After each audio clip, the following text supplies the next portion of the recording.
O céu e o inferno. Parte 1. Capítulo 5. O purgatório. 1.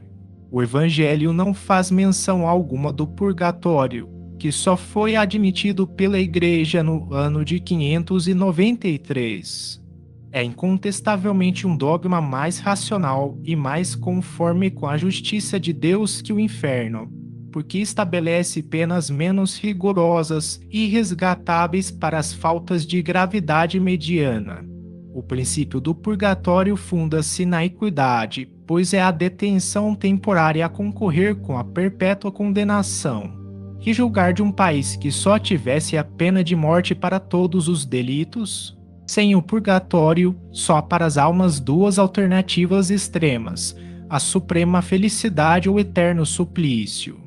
E nessa hipótese, que seria das almas somente culpadas de ligeiras faltas, ou compartilhariam da felicidade dos eleitos, ainda quando imperfeitas, ou sofreriam o castigo dos maiores criminosos, ainda quando não houvessem feito muito mal, o que não seria nem justo, nem racional. 2. Necessariamente, porém, a noção do purgatório deveria ser incompleta, porque apenas conhecendo a penalidade do fogo fizeram dele uma atenuante do inferno, visto que as almas aí também ardem, embora em fogo mais brando, sendo o dogma das penas eternas incompatível com o progresso.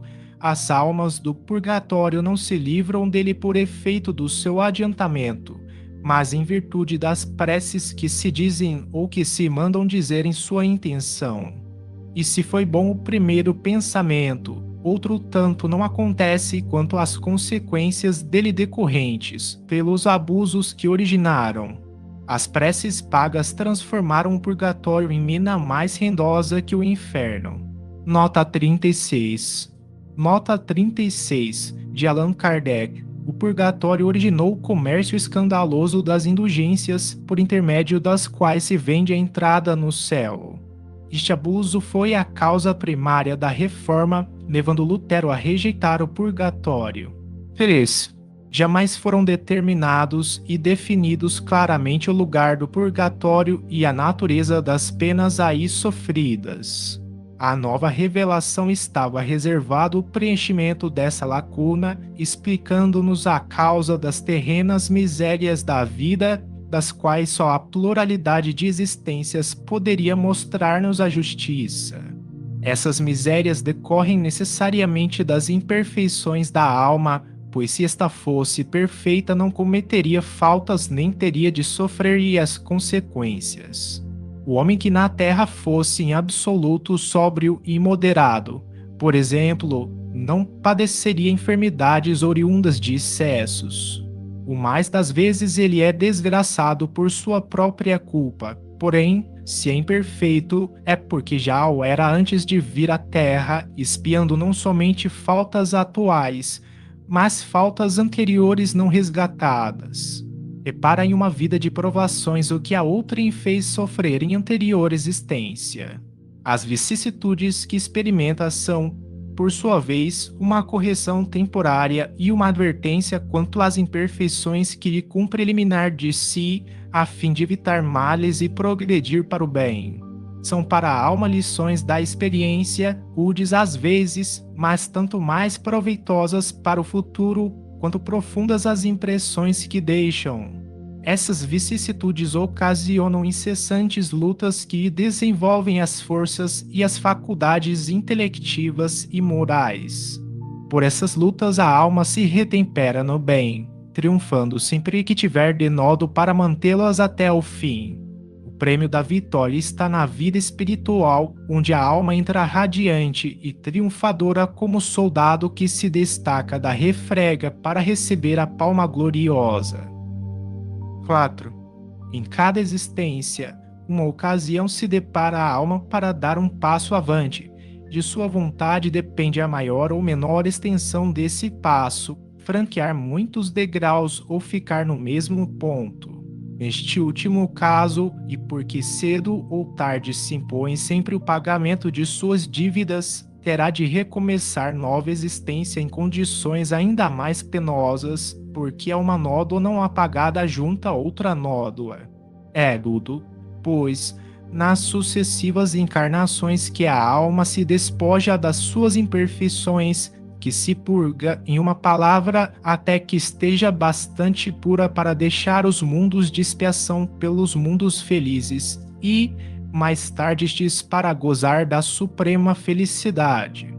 O purgatório não é, portanto, uma ideia vaga e incerta, é antes uma realidade material que vemos, tocamos e sentimos. Ele existe nos mundos de expiação como a Terra, onde os homens espiam o passado e o presente em proveito do futuro. Contrariamente, porém, à ideia que dele se faz, depende de cada um prolongar ou abreviar a sua permanência segundo o grau de adiantamento e pureza atingido pelo próprio esforço sobre si mesmo.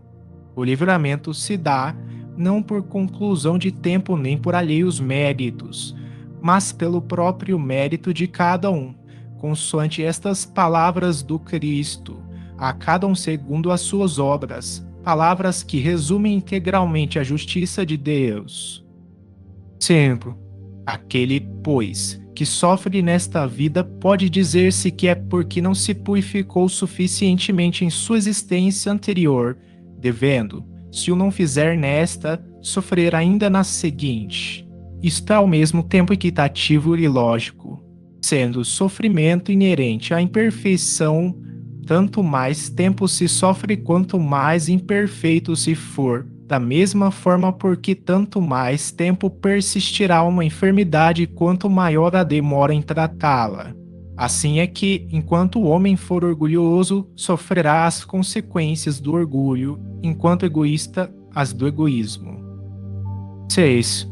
Devido às suas imperfeições, o espírito culpado sofre primeiro na vida espiritual, sendo-lhe depois facultada a vida corporal como meio de reparação.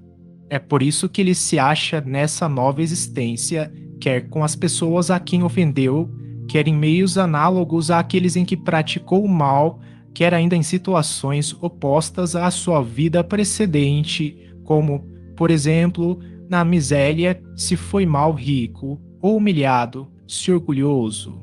A expiação no mundo dos espíritos e na terra não constitui duplo castigo para o espírito, porém um complemento, um desdobramento do trabalho efetivo a facilitar o progresso. Do espírito depende aproveitá-lo. E não lhe será preferível voltar à terra, com probabilidades de alcançar o céu, a ser condenado sem remissão, deixando-a definitivamente. A concessão dessa liberdade é uma prova da sabedoria, da bondade e da justiça de Deus, que quer que o homem tudo deva aos seus esforços e seja obreiro do seu futuro, que, infeliz por mais ou menos tempo, não se queixe senão de si mesmo, pois que a rota do progresso lhe está sempre franca. 7. Considerando-se quão grande é o sofrimento de certos espíritos culpados no mundo invisível, quanto é terrível a situação de outros, tanto mais penosa pela impotência de preverem o termo desses sofrimentos, poder-se-ia dizer que se acham no inferno, se tal vocábulo não implicasse a ideia de um castigo eterno e material. Per se, porém, da revelação dos espíritos e dos exemplos que nos oferecem, sabemos que o prazo da expiação está subordinado ao melhoramento do culpado. 8. O Espiritismo não nega, pois, antes confirma a penalidade futura. O que ele destrói é o inferno localizado com suas fornalhas e penas irremissíveis. Não nega, outro sim, o purgatório, pois prova que nele nos achamos e definindo-o precisamente e explicando a causa das misérias terrestres, conduz à crença aqueles mesmos que o negam. Repele as preces pelos mortos. Ao contrário, visto que os espíritos sofredores as solicitam, eleva-as a um dever de caridade e demonstra a sua eficácia para os conduzir ao bem e, por esse meio, abreviar-lhes os tormentos. Nota 37. Nota 37 de Allan Kardec. Vede o Evangelho segundo o Espiritismo, capítulo 27, item Ação da Prece. Falando a inteligência, tem levado a fé a muito incrédulo, incutindo a prece no ânimo dos que a escarneciam. O que o Espiritismo afirma é que o valor da prece está no pensamento e não nas palavras, que as melhores preces são as do coração e não dos lábios, e, finalmente, as que cada qual murmura de si mesmo e não as que se mandam dizer por dinheiro. Quem, pois, ousaria censurá-lo? 9. Seja qual for a duração do castigo, na vida espiritual ou na terra, onde quer que se verifique, tem sempre um termo, próximo ou remoto. Na realidade, não há para o espírito mais que duas alternativas, a saber, punição temporária e proporcional à culpa, e recompensa graduada segundo o mérito. Repele o Espiritismo a terceira alternativa da eterna condenação. O inferno reduz-se à figura simbólica dos maiores sofrimentos cujo termo é desconhecido. O purgatório, sim, é a realidade. A palavra purgatório sugere a ideia de um lugar circunscrito, eis porque mais naturalmente se aplica à terra do que ao espaço infinito onde erram os espíritos sofredores, e tanto mais quanto a natureza da expiação terrena tem os caracteres da verdadeira expiação.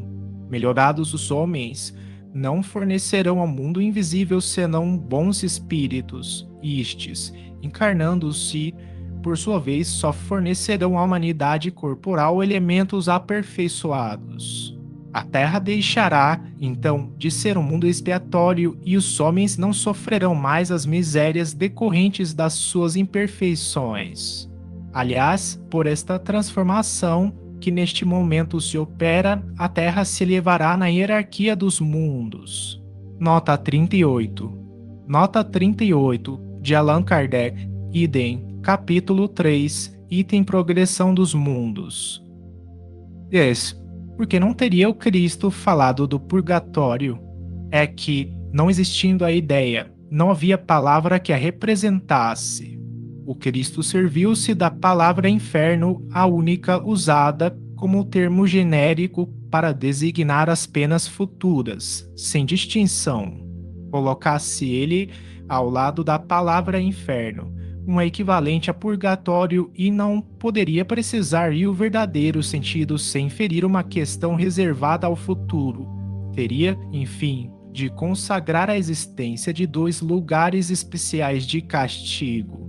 O inferno em sua concepção genérica, revelando a ideia de punição, encerrava, implicitamente, a do purgatório, que não é senão um modo de penalidade, reservado ao futuro esclarecimento sobre a natureza das penas. Competia-lhe igualmente reduzir o inferno ao seu justo valor, uma vez que a Igreja, após 6 séculos, houve por bem suprir o silêncio de Jesus quanto ao purgatório, decretando-lhe a existência, é porque ela julgou que ele não havia dito tudo, e porque não havia de dar-se sobre outros pontos o que com este se deu.